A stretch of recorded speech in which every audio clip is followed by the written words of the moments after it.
Dans cette activité 1B, l'objectif est de repérer le lieu de la fabrication de la matière organique, mais cette fois au niveau cellulaire.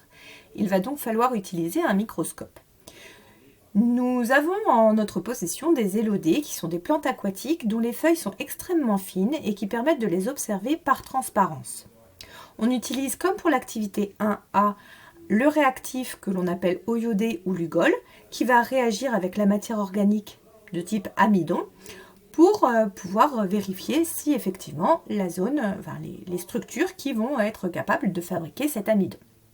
Alors pour ça, vous avez récupéré une feuille, vous l'avez plongée dans une goutte d'eau iodée, recouvert par une lamelle et observé au microscope.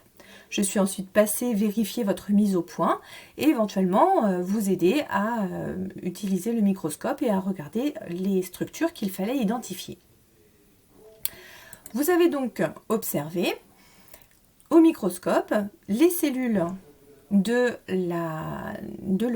l'élodée, des cellules rectangulaires, et à l'intérieur de ces cellules, vous avez pu observer des petits ronds verts qui correspondent aux structures qui sont représentées ici sur le schéma. Ces ronds verts sont appelés des chloroplastes.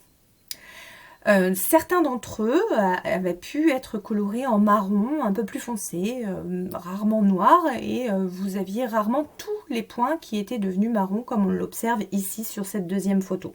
Tout simplement parce qu'il faut avoir des feuilles qui ont été à la lumière très longtemps et il faut également avoir laissé tremper la feuille dans l'eau iodée pendant une grande période également.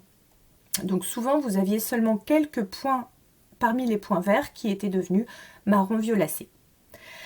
Donc concrètement, pour répondre à la question de manière organisée, je dois toujours dire ce que je vois, ce que je sais, puis éventuellement ce que vous allez conclure. Alors, ce que vous savez, c'est toujours la même chose.